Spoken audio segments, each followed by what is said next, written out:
बिस्मिल्लाहिर्रहमानिर्रहीम। अस्सलाम वालेकुम। मैं हूं आपका होस्ट अब्दुल बासित और आप देख रहे हैं रॉयस टीवी। उम्मीद करता हूं आप सब जहां भी होंगे वो खैरियत से होंगे। तो ख़वातीन व हज़रात, आज मैं एक अहम टॉपिक पे डिस्कशन करूंगा।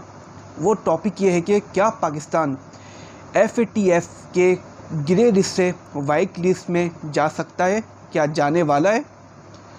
तो मैं दरअसल ये बताता चलूँ कि ये FATF है क्या। तो FATF इसका मतलब है फाइनेंशियल एक्शन टास्क फोर्स। इसका काम होता है, ये सन 1989 पे ये बनी, ये जो इसका टास्क था FATF का ये बना। और इसका काम ये था कि मनी लॉन्ड्रिंग और दहशतगर्दी इन सब को रोकना, मतलब इनके जो जो इस सब में मुलव्विस है जो ममालिक, उनको या ब्लैक लिस्ट या ग्रे लिस्ट या वाइट लिस्ट में करना। तो पाकिस्तान 2018 में पाकिस्तान ग्रे लिस्ट में हुआ है, क्योंकि पाकिस्तान, उनका कहना है कि उनका मौक़िफ़ है FATF का कि पाकिस्तान में मनी लॉन्ड्रिंग और दहशतगर्दी के जो मामला थे वो काफ़ी ज़्यादा हैं। तो इस वजह से पाकिस्तान को FATF ने ग्रे लिस्ट में कर दिया था। और ये तकरीबन आप देख सकते हैं कि आप 2 से 3 साल का ये अरसा गुजर चुका है और पाकिस्तान अभी तक FATF की ग्रे लिस्ट में है। पाकिस्तान काफ़ी कोशिश कर रहा है कि ग्रे लिस्ट से बाहर आ जाए, वाइट लिस्ट में चला जाए। और जो पाकिस्तान को उन्होंने नुकात दिए थे, तकरीबन 27 नुकात थे। अल्हम्दुलिल्लाह पाकिस्तान ने 26 नुकात पूरे कर चुका है पाकिस्तान।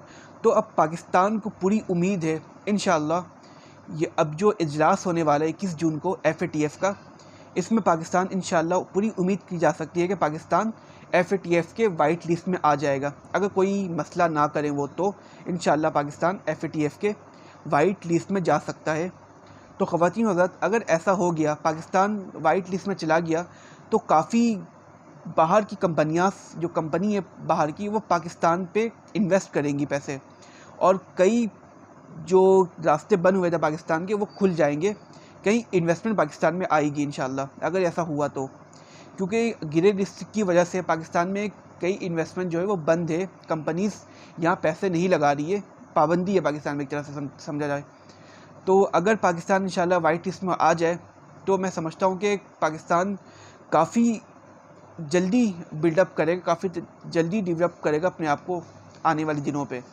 तो देखना ये कि जो 21 जून का जो इजलास होने वाला है, 21 जून 2021 का जो इजलास होने वाला है FATF का, उनका क्या फ़ैसला होता है। क्या वो पाकिस्तान को वाइट लिस्ट में करते हैं या वो ग्रे लिस्ट में बरकरार रखते हैं। क्योंकि पाकिस्तान के सपोर्ट पे सिर्फ चाइना है और बाकी ममालिक का नहीं पता कि वो क्या करेंगे, क्या होने वाला है।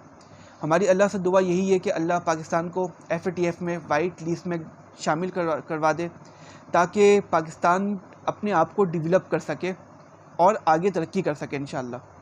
तो ख़वातीन हज़रात, आपकी इसमें क्या राय है? आपकी जो भी राय आप हमें कमेंट सेक्शन में ज़रूर बता सकते हैं कि क्या पाकिस्तान इस बार वाइट लिस्ट में जाने वाला है या नहीं। आपकी जो भी राय, आप प्लीज़ हमें कमेंट सेक्शन में बता सकते हैं, अपनी राय दे सकते हैं। तो अगर आपको ये हमारी वीडियो अच्छी लगी हो तो आप इसे ज़रूर सब्सक्राइब कर लें। आप अपने मेज़बान अब्दुल बासित को इजाज़त दें। अल्लाह हाफ़िज़।